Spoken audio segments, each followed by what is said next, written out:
5 অক্টোবৰ তাৰিখে আমি আবেদনৰ পোৰ্টেল মুকলি কৰি দিম যাতে আৰু ৭৫,০০০ হিতাধিকাৰীক আমি অতি সোনকালে এই ধন আমি মুকলি কৰি দিব পাৰো।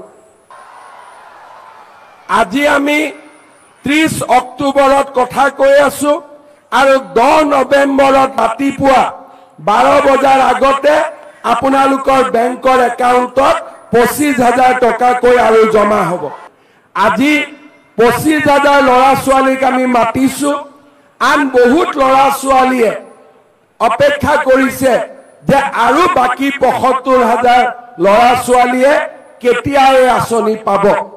এই অহা মাহৰ 5 অক্টোবৰ তাৰিখে আমি আবেদনৰ পোৰ্টেল মুকলি কৰি দিম যাতে আৰু ৭৫,000 হিতাধিকাৰীক আমি অতি সোনকালে এই ধন আমি মুকলি কৰি দিব পাৰো।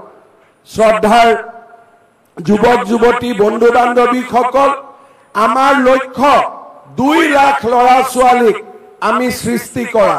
মোৰ প্ৰচেষ্টা হ'ব যে এই প্ৰক্ৰিয়া যদি সফল হয় পৰৱৰ্তী দিনত আৰু 1 লাখ যুৱক যুৱতীৰ বাবে এই আঁচনি আমি মুকলি কৰি দিব খুজিছো।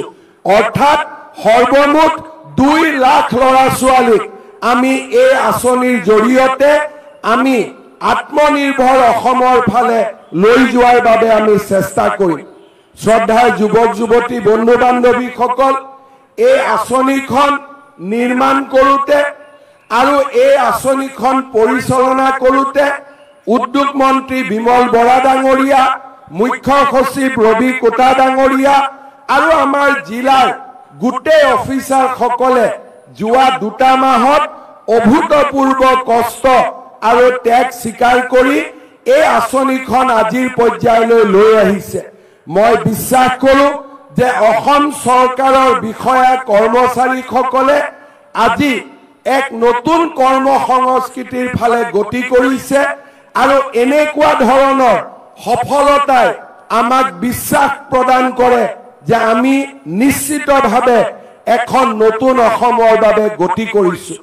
মই যুৱক যুৱতীসকলক আৰু এটা কথা ক'ব বিচাৰিছো। প্ৰধানমন্ত্ৰী নৰেন্দ্ৰ মোদী ডাঙৰীয়াই মুদ্ৰা আঁচনিখন আমাৰ দেশৰ যুৱক যুৱতীসকলক উপহাৰ দিছে। এই আঁচনিৰ জৰিয়তে আমি বেংকৰ পৰা 20 লাখ টকা পৰ্যন্ত আমি ঋণ পাব পাৰো। মোৰ লক্ষ্য হ'ল চৰকাৰে আগবঢ়োৱা 2 লাখ টকাৰ সৎ ব্যৱহাৰ, এটা সিভিল স্কোৰত আমাৰ সুন্দৰ প্ৰতিফলন আৰু বেংকৰ লগত ধনৰ লেনদেন, এইবিলাকৰ বিষয়ে আমি আপোনালোকক জনাই থাকিম।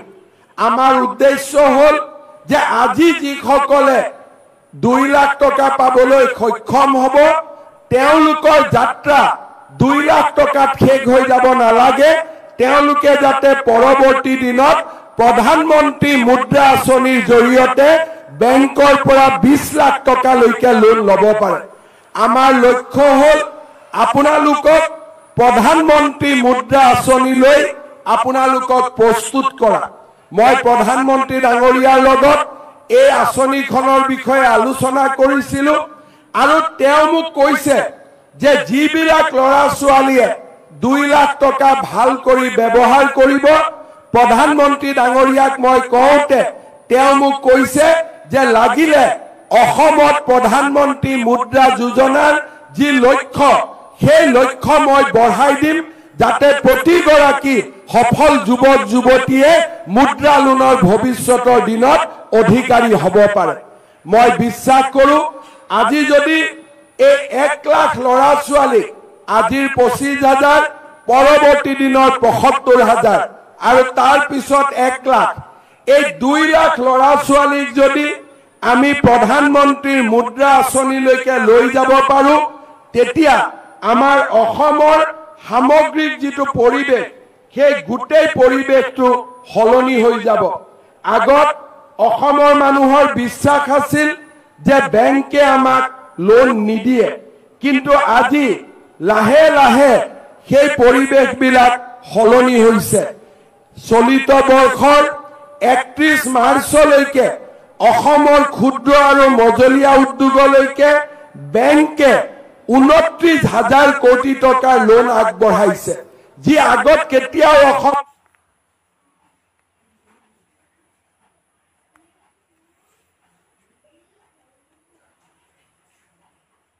ধন ৭৫,000 টকা আজি আমি আপোনালোকক একোখনকৈ বেংক ড্ৰাফ্ট প্ৰদান কৰিম।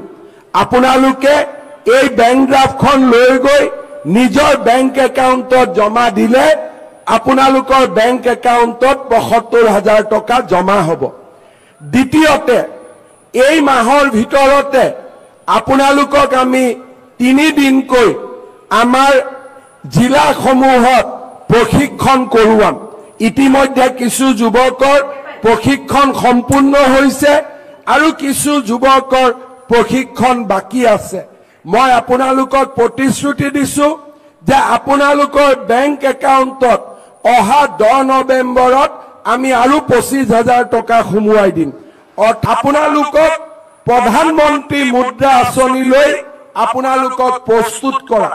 মই প্ৰধানমন্ত্ৰী ডাঙৰীয়াৰ লগত এই আঁচনিখনৰ বিষয়ে আলোচনা কৰিছিলো আৰু তেওঁ মোক কৈছে যে যিবিলাক ল'ৰা ছোৱালীয়ে 2 লাখ টকা ভাল কৰি ব্যৱহাৰ কৰিব, প্ৰধানমন্ত্ৰী ডাঙৰীয়াক মই কওঁতে তেওঁ মোক কৈছে যে লাগিলে অসমত প্ৰধানমন্ত্ৰী মুদ্ৰা যোজনাৰ যি লক্ষ্য, সেই লক্ষ্য মই বঢ়াই দিম যাতে প্ৰতিগৰাকী সফল যুৱক যুৱতীয়ে মুদ্ৰা লোনৰ ভৱিষ্যতৰ দিনত অধিকাৰী হ'ব পাৰে।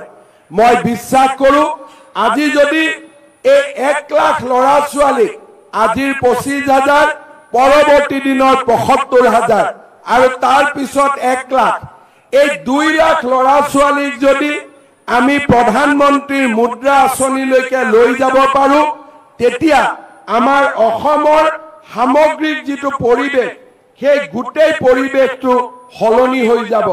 আগত অসমৰ মানুহৰ বিশ্বাস আছিল যে বেংকে আমাক লোন নিদিয়ে, কিন্তু আজি লাহে লাহে সেই পৰিৱেশবিলাক সলনি হৈছে। চলিত বৰ্ষৰ 31 মাৰ্চলৈকে অসমৰ ক্ষুদ্ৰ আৰু মজলীয়া উদ্যোগলৈকে বেংকে 29,000 কোটি টকাৰ লোন আগবঢ়াইছে।